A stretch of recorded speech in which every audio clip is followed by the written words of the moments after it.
algo dado de una vez y para siempre? O sea, ¿solamente existen biológicamente dos géneros, masculino y femenino? ¿O en realidad, por ejemplo, hay un género hermafrodita que no está contemplado en ese binario? Bueno, etcétera, ¿no? Entonces uno puede pensar el género como primer punto.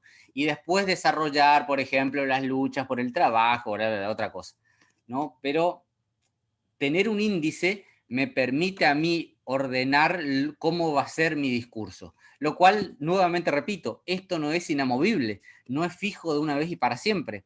O sea, por eso los títulos son cambiables y por eso el trabajo se hace en la escritura. O sea, ustedes nunca van a progresar en una escritura si dicen, primeramente voy a leer todo el material teórico, después voy a sentarme a escribir. Eso no va a pasar. Generalmente son dos actividades que tienen que darse indisolublemente unidas.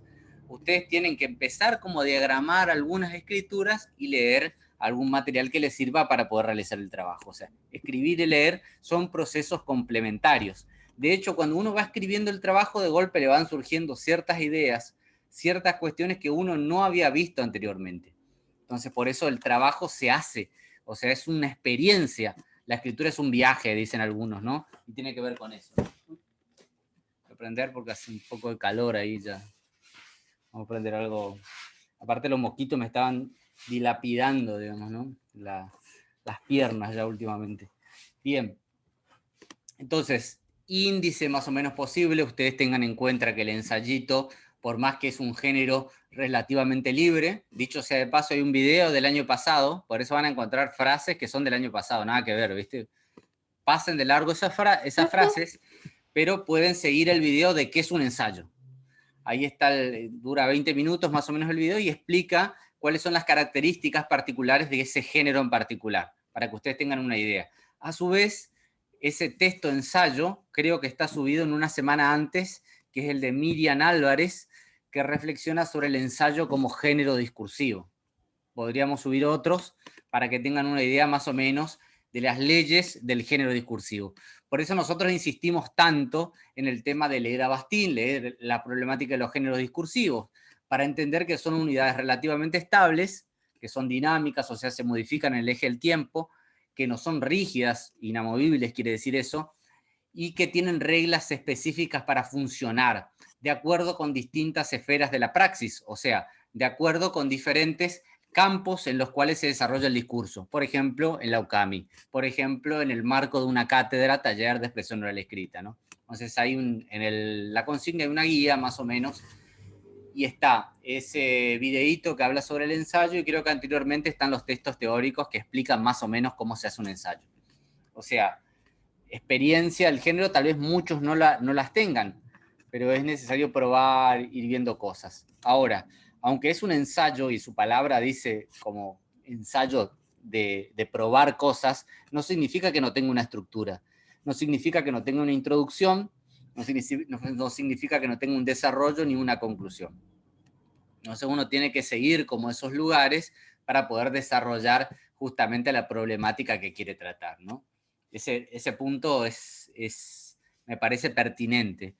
En la segunda etapa del trabajo uno ya entra con un borrador, o sea, uno elige recortes de la web, de textos teóricos, o sea, lo que ustedes nunca tienen que hacer, nunca tienen que hacer, es dejar de citar la fuente, porque en el marco de la academia existe una frontera que divide mi palabra propia de la palabra ajena.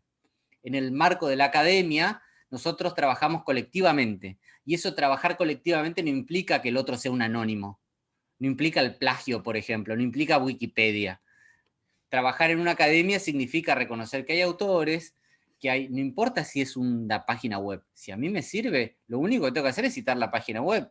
Lo que estoy sacando de acá pertenece a tal página web. O sea, eso nada más. A veces las páginas web tienen autores que firman abajo y a veces no. A veces son tipo blog más generales. Entonces, hay que tener en cuenta también con eso de mediatizar, buscar la información. No toda la información en la web es válida. O sea, ustedes vienen, por ejemplo, a mi cátedra, taller de expresión oral escrita. Yo estudié 5 años para dar esto que estoy haciendo. Hice maestrías, ahora estoy haciendo un doctorado que se relacionan tangencialmente o no con la escritura, ¿no? Entonces, los textos que yo le estoy dando a Halle y de Bourdieu son textos legitimados institucionalmente. O sea, son textos que nadie va a decir que hablan pavadas, ni que son textitos sacados de Wikipedia, son autores consagrados por la academia, bien. Bueno, hay todo un hacer ahí. Entonces la academia sigue esta lógica. Por eso cuando uno va a las páginas web tiene que tener cuidado. No cualquiera puede servirme para el fin que quiero realizar. Hay mucha basura en la web, así como hay mucha basura en la televisión. Si ustedes vieron la basura semanal, saben de qué estoy hablando, ¿no? Hay mucha basura por ahí, o sea, hay muchas cosas que no sirven, hay mucha tergiversación de la información. Entonces hay que pasarlo por un filtro. Estaría bueno si ustedes eligen algún contenido de la web y no están seguros de esa información o de esa fuente, que puedan socializarme y compartir la información a ver si juntos podemos develar de dónde viene tal información o a qué se refiere, ¿no? O sea, no tengan prurito en tratar de consultar en ese caso, porque mejor saber a ver de dónde proviene esto antes de mandarse un bolazo y de terminar diciendo nada, digamos, con respecto a lo que a una problemática que uno quiere tratar. O sea, esas son las reglas de juego de la academia, ¿no? O sea, delimitar mi palabra propia de la palabra ajena. Ahora, yo como estoy jugando en el marco de un ensayo, mi estructura es muy argumentativa, lo cual va a indicar esto que ya decíamos la clase pasada, no sé si recuerdan, en el cual el polo argumentativo, el polo expositivo y el polo argumentativo se articulan como en un continuum. O sea, primeramente hablo de una teoría, la expongo, pero esa exposición de esa teoría o de ese concepto me sirve a mí para argumentar, ¿no? O sea, por ejemplo, si yo quisiera pensar el lenguaje inclusivo, probablemente algunas teorías lingüísticas, pero también algunas teorías del género, como Judith Butler, por ejemplo, en Deshacer el género, me servirían a mí para pensar por qué hay determinados géneros que no se sienten incluidos en este binarismo de hombre y mujer, etcétera, ¿no? Pongamos por caso, ¿no? Estoy diciendo eso porque justo estaba charlando con una colega que hizo un trabajo sobre eso y bueno, y me vienen reminiscencias de eso, pero podríamos buscar otros tipos de ejemplos en las cuales es necesario, digamos, a ver desde dónde me paro teóricamente para pensar eso, ¿no? Entonces aquí hay una cuestión, me parece interesante como mencionar.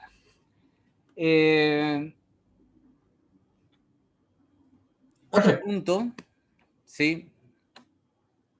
Quería preguntar, que creo que era lo que le iba a preguntar Rosario. El video del que está hablando no está en la plataforma, o por lo menos no está disponible. A lo mejor está subido, no sé si estará en privado o algo por el estilo. Puede ser que esté en privado. Voy a desbloquearlo, entonces está en privado, porque yo ya esta mañana lo escuché, a ver qué onda, a ver si no dije muchas cuestiones que tenían que ver con el año pasado y nada. Y bueno, y dije, no, puede andar todavía. Todavía sirve, diría Homero, ¿no? Y entonces me voy a fijar ahí, voy a desbloquearlo de YouTube. Bien. Ya vamos a ver cómo lo hacemos ahí. Bien. Bueno, el otro punto, decíamos un punto, primeramente, ¿no? Vayan escribiendo cositas. Mientras van eligiendo el tema, vayan escribiendo cosas, leyendo otras y vayan avanzando como en paralelo. Leo, escribo, señalo. Dejo descansar eso, porque otra cosa que tiene la escritura es dejar descansar las cosas. Necesita masticarse, rumiarse, digamos, de alguna manera, ¿no? Mucho tiempo, masticarlo para poder producirlo. O sea, va a ser muy difícil hacer un ensayo que sea probable, digamos, en el marco de la cátedra, o sea, en un género académico, porque estamos hablando de un ensayo académico, que uno lo escriba en una noche. Es muy difícil. Es muy difícil. Puede salir un Frankenstein que no podría sostener el argumento a partir de eso, ¿no? Entonces, tómense su tiempo, desarrollen algunas cosas, por eso este trabajo está pensado con un tiempo largo, no como un parcial de 2 horas, sino con un tiempo de producción que va a llevar sus etapas lentas, ¿no? Eso por un lado, ¿no? También avanzar en la escritura me permite a mí revisar mis hipótesis, porque yo puedo elegir uno de estos dos polos, por ejemplo, para contraargumentar. Pongamos por caso, yo le había puesto el tema del gatillo fácil, ¿no? Entonces, ahí una cuestión, uno puede tomar uno de los polos e intentar argumentarlo, pero sus hipótesis, o sea, sus preguntas, sus conjeturas, pueden ir cambiando a medida que uno va escribiendo. Porque uno va escribiendo y se va dando cuenta de cosas. uno va leyendo y se va dando cuenta de otras cosas. O sea, que mi idea principal de un inicio puede cambiar. Y de hecho va a cambiar si yo me pongo a trabajar sobre eso, ¿no? Entonces, tener en cuenta más bien la escritura como un proceso, como un continuum, y no como una actividad última cerrada, faltando 2 días para que cierre la entrega de los trabajos, ¿no? Entonces, la idea de pensarlo en ese lugar me parece interesante. Aquí hay unas cuestiones también que ustedes pueden ver en el material teórico, que es más para información, que habla de los procesos teóricos de la escritura, ¿no? De los distintos modelos de la escritura. Y los primeros modelos que se desarrollaron para pensar a ver cómo escribimos son modelos lineales, o sea, hay una primera etapa donde están las ideas, una segunda etapa donde se desarrolla un borrador y una tercera etapa en la cual está el texto final y producido. Estas ideas fueron terriblemente criticadas durante mucho tiempo, o sea, a partir de la década 70, 80, 90, se modificaron, ¿no? Y las nuevas propuestas hablan más bien de un lugar recursivo, o sea, hay un momento, sin lugar a dudas, que yo tengo ideas y que me parecen interesantes para poder volcarlo en un texto. Hay un borrador y después hay una necesidad de transformarlo eso en un texto propiamente dicho. Ahora, ese proceso es totalmente recursivo, porque yo todo el tiempo puedo tener nuevas ideas. Yo mientras estoy escribiendo puedo aportar otras ideas que, por ejemplo, contradigan mis hipótesis anteriores. Y a la vez, por ejemplo, pensarlo como un borrador, como un proceso, como esto es lo que llegué hasta acá, pero no quiere decir que no haya otras ideas, otros autores, otras visiones que se me están escapando, significa entender justamente más bien ese continuum, ese espiralado, esa escritura como algo recursiva, ¿no? Esas cuestiones hay que tenerla en cuenta. Otras cuestiones también que son importantes tener en cuenta es el tema del orden del discurso. O sea, la escritura avanza y funciona a partir de un orden. Entonces, en la introducción ustedes pueden plantear, por ejemplo, hay 2 introducciones posibles. Una introducción es la introducción pensada con un fin, si ustedes quieren, estético, para atrapar al lector. O sea, uno puede empezar, por ejemplo, una introducción a un texto con una canción de La Renga, pongamos por caso, ¿no? O qué sé yo, o con K-Fly, o Britney Spears, no sé, cualquier cosa, o sea, que eso me sirve a mí para atrapar al lector, porque el lector dice, ¿a dónde va esto? Llamo la atención del otro y a partir de ese lugar de llamar la atención empiezo a desarrollar mis ideas. Esa sería una posibilidad. La otra posibilidad que tienen las introducciones es ser más formal. O sea, decir, en este trabajo me propongo, o el objetivo de este trabajo es realizar donde yo doy cuenta y explicito las ideas de que el trabajo que voy a realizar. Son 2 introducciones posibles. Entonces, aquí es donde uno va a tener que trabajar con los conectores de tiempo, por ejemplo. Como dijimos anteriormente, después veremos tal cosa. O sea, presten atención al texto de Masuchino, que explica muy bien el tipo de conectores que se utilizan. De contraste, por ejemplo, una cosa no quita la otra, pero el sin embargo, ¿no? Que permite contrastar diferentes tipos de elementos en un párrafo determinado, ¿no? El contraste, etcétera, ¿no? De continuidad con los conectores lógicos como y, en consecuencia, por lo tanto, ¿no? Para justificar lo que yo vengo diciendo, etcétera, ¿no? Entonces tengo conectores que me permiten como ir hilando, hay que pensar el texto como un tejido de ideas y en ese tejido hay una lógica. Esa lógica tiene principio y tiene final. Y en ese principio y en esa final yo tengo que ir guiando al lector a mi hipótesis final y a la conclusión de que estoy desarrollando, ¿no? Ahí hay otro punto que me parece interesante, ¿no? El tema de los conectores para pensar el texto como un continuo. El tercer punto es la noción de párrafo, que ustedes pueden leerla en Serafini. La noción de párrafo, Serafini dice una cuestión muy interesante, habla por supuesto de muchos tipos de párrafos, como expositivo argumentativo, narrativo, descriptivo, etc. Bien, ustedes ya saben esos tipos de párrafo. Ahora, un párrafo, si ustedes se presentan como un escritor común, un párrafo, una idea.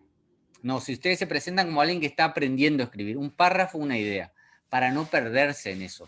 Ahora, un escritor como más experto, probablemente en un párrafo ponga 2 o 3 ideas. Pero eso uno lo va ganando con la experiencia. Por eso tratar de aquilatar los términos. No puedo escribir barrocamente donde tengo 7 ideas en un solo párrafo, sino que los párrafos sean equivalentes. Esto ya lo he dicho anteriormente. Un párrafo, una idea, punto y aparte, voy a desarrollar otra idea, otro párrafo, y así sucesivamente, ¿no? O sea, uno puede tener algunas ideas, no desarrollarlas, dejarlas como en pie quebrado, pero bueno, esas son otras estrategias a veces más complejas de llevar adelante. Entonces, la noción del párrafo, que sean equivalentes y que puedan desarrollar una idea y cerrarla, ¿no? Eso sería como lo básico, lo que se puede leer en los periódicos, por ejemplo.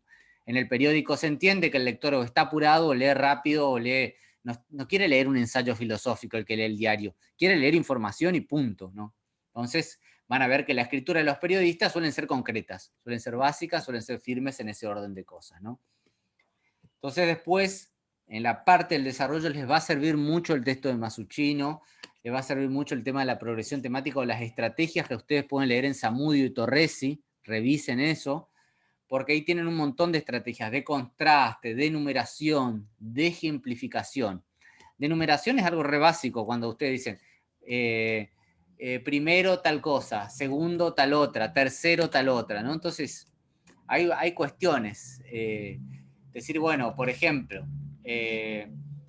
siempre ciertas academias o ciertos lugares consideran que el lenguaje inclusivo es absurdo.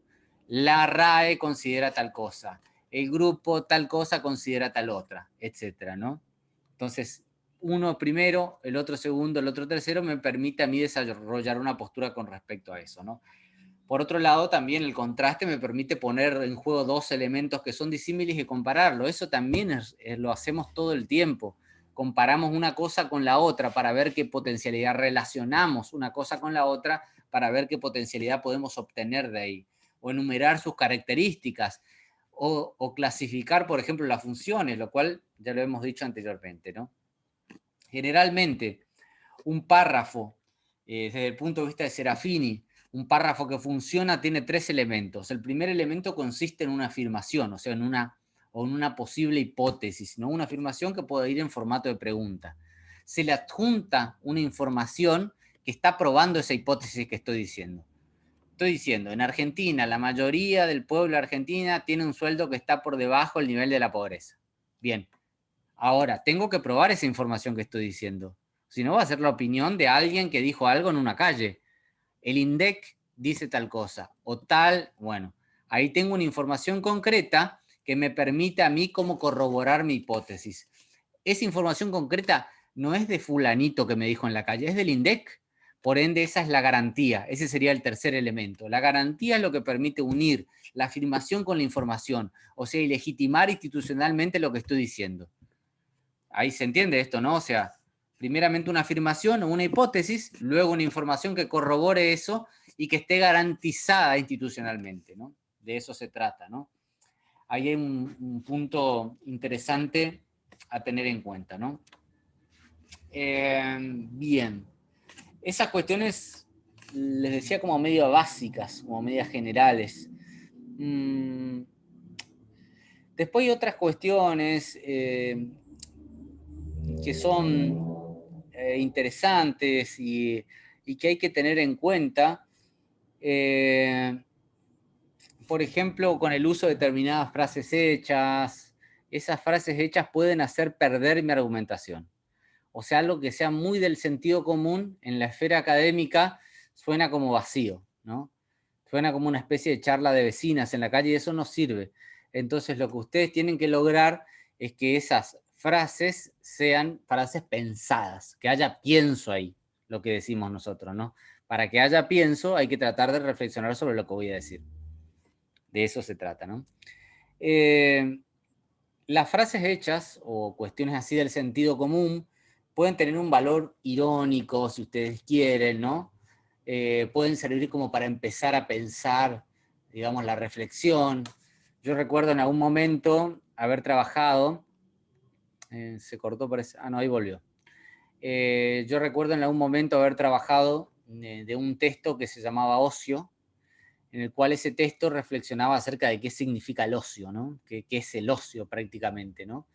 Entonces, me vi en la obligación de recurrir un poco al sentido común y tratar de pensar, bueno, el ocio es una actividad que se hace por fuera de los sistemas productivos, o sea, Cuando yo tengo ocio es porque no estoy haciendo nada que pueda aportar a la sociedad. No estoy trabajando, no estoy limpiando la casa, estoy simplemente tirado dejando pasar el tiempo, capaz mirando una serie, escuchando música, etc.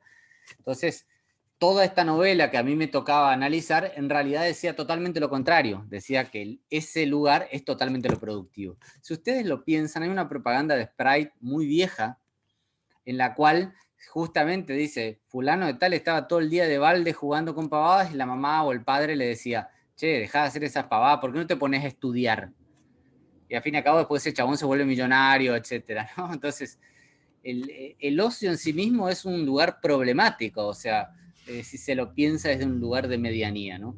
Entonces, ahí yo recurro al sentido común, pero para darle una nueva vuelta de tuerca a eso que estoy diciendo, ¿no? ¿Se entiende más o menos por dónde va la cosa y la cuestión ahí?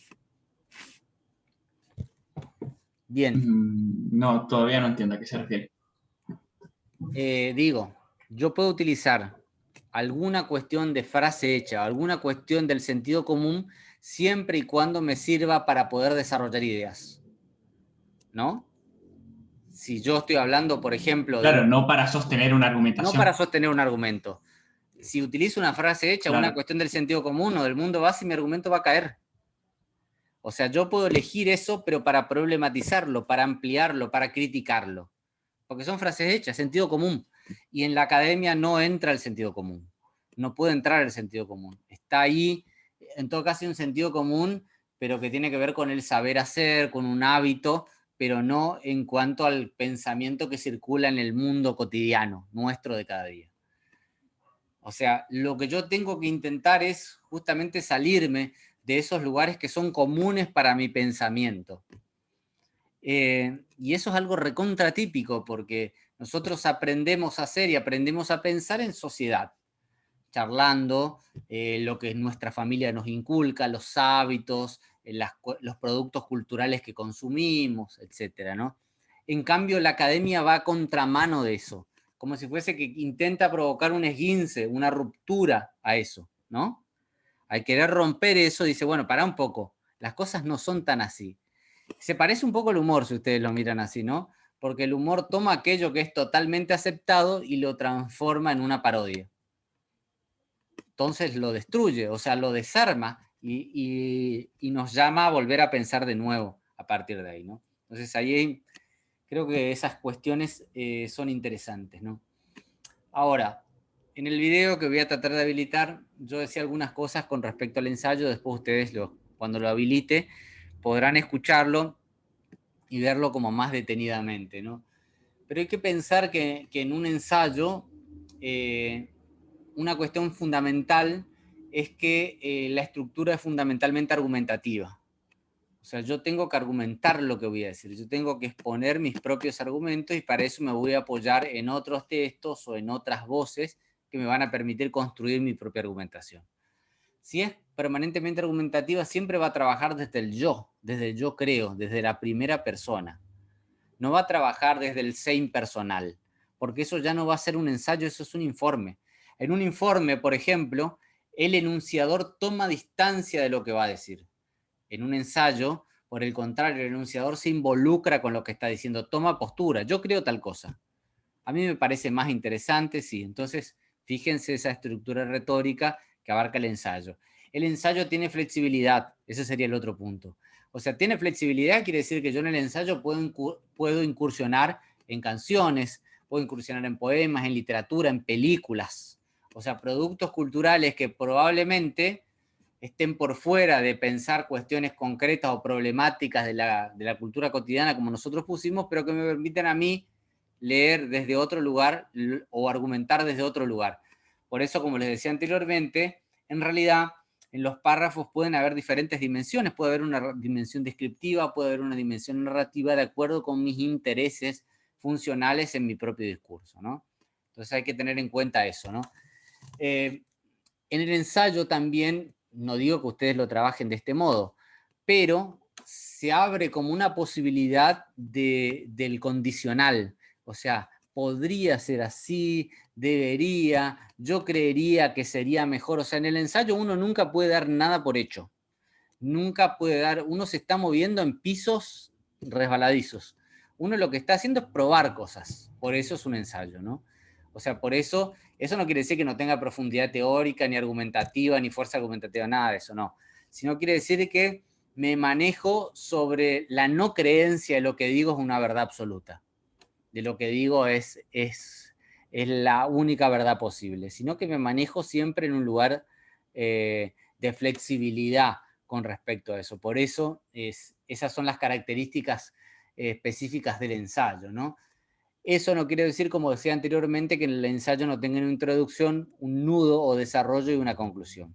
Siempre esa misma estructura es igual en todos los géneros académicos. En una ponencia, en una tesis de grado o de posgrado, en un libro, en una monografía, siempre tengo esta estructura en un ensayo que me va a precedir a mí lo que voy a ir desarrollando. ¿Tienen diferentes estrategias? ¿Tienen diferentes formatos? Sí, tienen que ver con el número de páginas, tienen que ver con las instituciones. Una ponencia, por ejemplo, es para ser leída en público.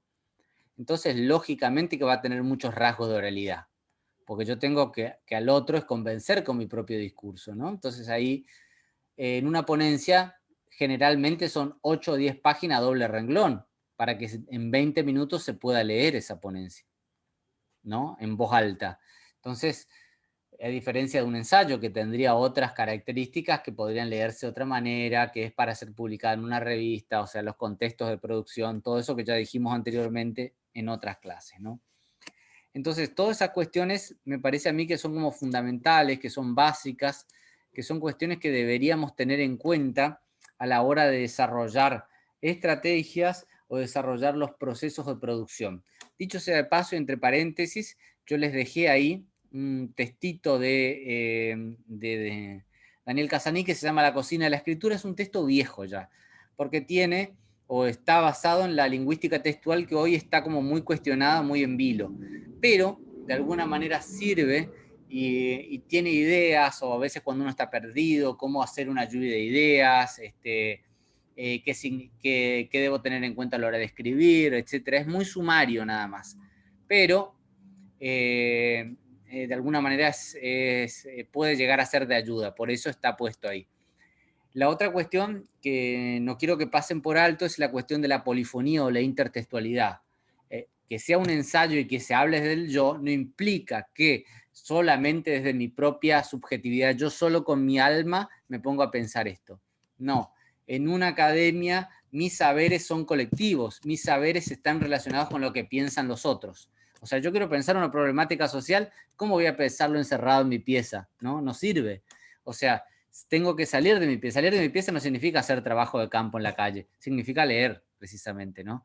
Leer autores, leer posturas que me sirvan a mí para desarrollar la temática que quiero desarrollar, ¿no? ¿Se entiende esto? Ahí está esa cuestión. ¿Alguna pregunta o duda hasta acá o vamos bien? Sí, justamente sobre esto le quiero preguntar una cosa. Podemos también investigar, digamos, y citar fuentes de otros idiomas. Creo Sí. porque, no sé si al momento de solamente comprobar la podría fuente, a lo mejor. yo solamente podría traducirte en inglés. Si me pones un alemán, me re jodiste a mí. Me vas a tener que traducir vos. Ah, está bien, si sabe inglés. No, está bien.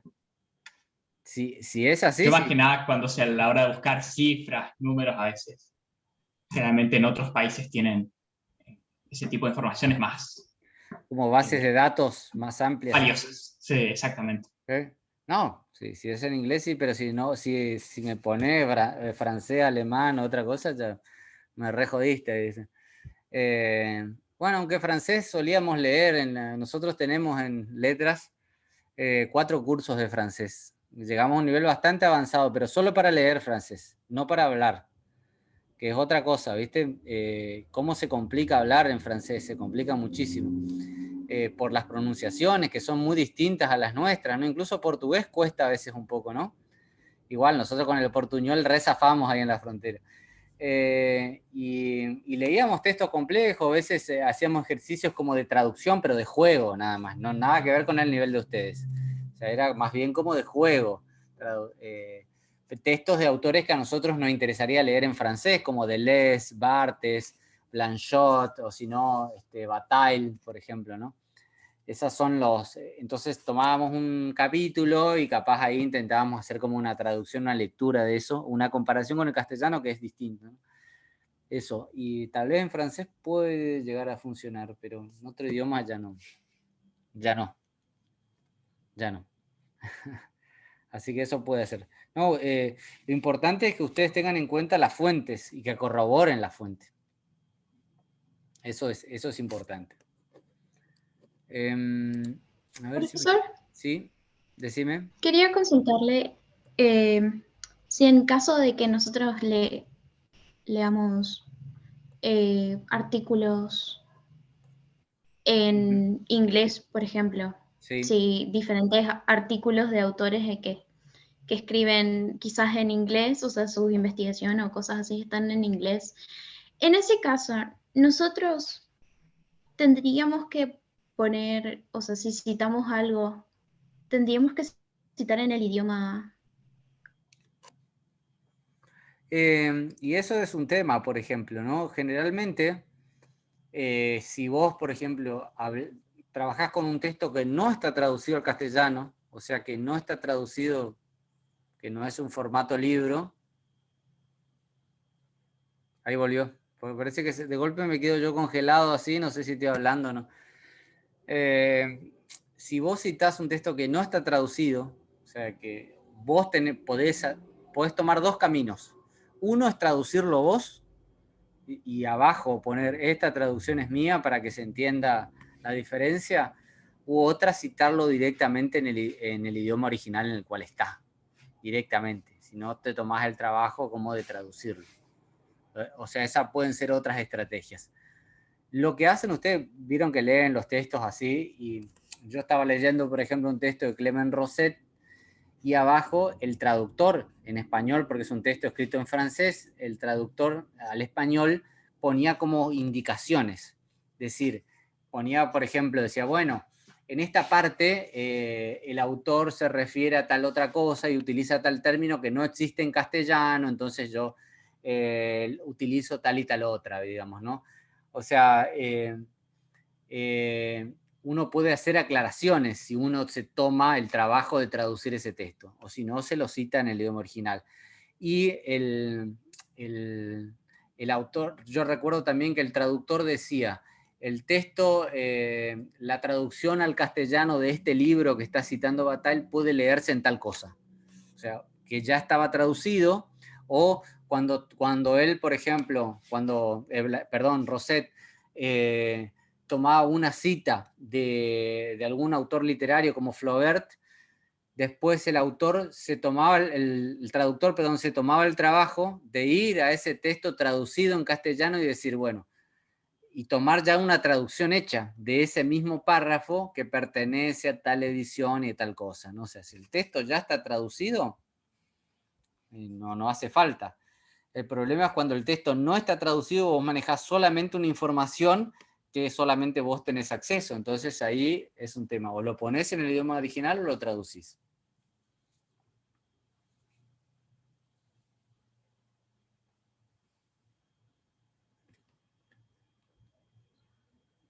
Recuerden que el texto es en castellano. O sea que uno puede citar en el idioma original, pero no tiene que ser todo en inglés.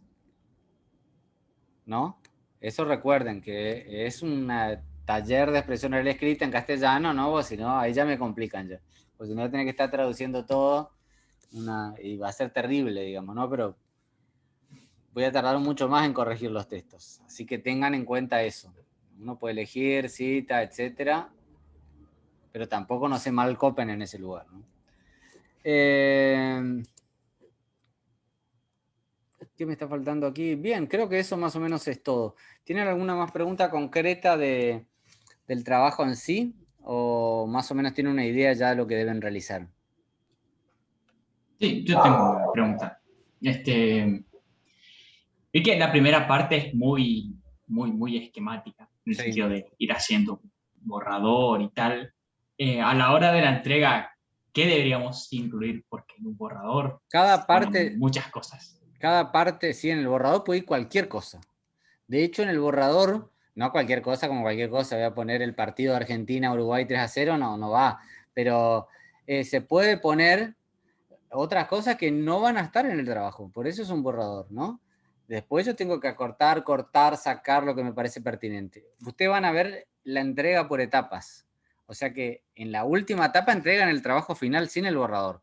El borrador ya va a ser entregado antes, para que yo pueda mirar y observar ese proceso. Título primero, borrador después, y después la tercera etapa, entrega final. Cada semana van a tener habilitado un lugar para subir el trabajo solo, ¿no? Por eso no es que suben todo junto, sino que van subiendo por semana un proceso hasta llegar al proceso final. Son 3 semanas hasta el 2 de noviembre, por ende son 19 la primera, 26 la otra y 2 es la tercera. Y ahí en la tercera se entrega el trabajo final. 19 solamente el índice, la estructura, que es el esqueleto. El otro puede entrar citas, qué sé yo, algunos desarrollos, lo que ustedes quieren hacer, preguntas, lo que sea. Por eso es un borrador, ¿no? Y recién el trabajo final va a ser para el 2. Y la última etapa, si hubiese correcciones que hacer, etcétera.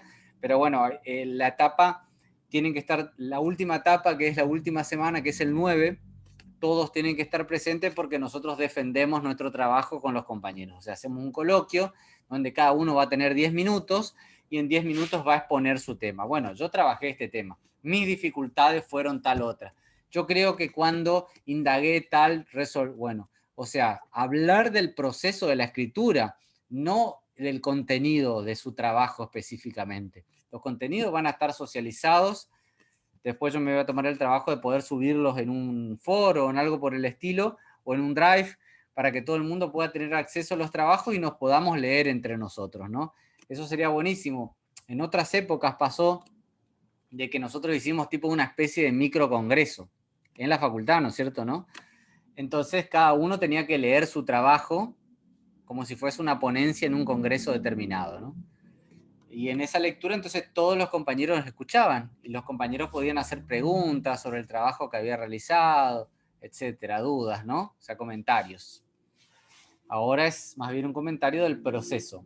10 minutos, no más que eso, donde yo hablaría de del proceso de escritura que he llevado adelante a partir de ese trabajo. Digo el título del trabajo, digo los caminos posibles que realicé, digo las partes que tuve dificultad, digo los aciertos, qué sé yo, bla, bla, bla. Eso sería más o menos así. O sea, en estas 4 semanas tenemos que resolver todo, digamos eso. Entre entrega de borrador y el segundo borrador y demás, no hay ningún tipo de comentario ni nada, ¿no es cierto? No, el comentario viene ya con el trabajo final y cuando se vea todo el proceso del trabajo. O sea, ahora se entrega nada más el 19, la primera estructura, el esqueleto. El 26 se entrega el borrador, el 2 se entrega el trabajo y ahí recién aparecen los comentarios, la nota, etcétera. Todas esas cuestiones sumarias de la universidad. Así que bueno, eso más o menos es el plan de trabajo que tenemos pensado poder realizar. Creo que, fíjense, lo que yo no desdeñaría, es, ustedes como vieron y como han podido ver a lo largo del tiempo, nosotros tenemos una lógica de la materia, ¿no? O sea, la lógica de nuestra materia, primeramente pensamos nosotros en nuestros momentos de primera escritura. Segundo momento, empezamos a pensar la lengua en la sociedad. Halliday, Bourdieu, el lenguaje legitimado, estándar, etc. Después vamos a pensar los géneros discursivos de Bastian y después acotamos más a eso a los géneros académicos propiamente dichos, ¿no? Entonces, todo ese proceso tiene diferentes tipos de textos. Y en la última etapa, si ustedes ven las 3 semanas, hay mucho recurso ahí. Hay noción de párrafo, que ahí significa una progresión temática, la cohesión y coherencia de Masuchino, donde hay estrategias de producción de textos, o sea, las estrategias retóricas de la metáfora, la comparación, etcétera, ¿no? Entonces, tengan en cuenta esos últimos elementos que aparecen en la tercera etapa, no lo desdeñen y diciendo, bueno, tengo que hacer el trabajo con esto y ya está, sino porque son herramientas útiles que le van a servir a ustedes para poder producir el ensayo. Tengan en cuenta esa última etapa porque muchos dejan de lado, ya sea por cuestiones personales, porque uno está rindiendo muchos parciales, etcétera, suele dejar de lado eso, y eso es lo que me va a permitir a mí realizar el ensayo, justamente. Si no, me quedo pensando solamente en las macroestructuras y nunca voy al hueso. Ahí hay un tema.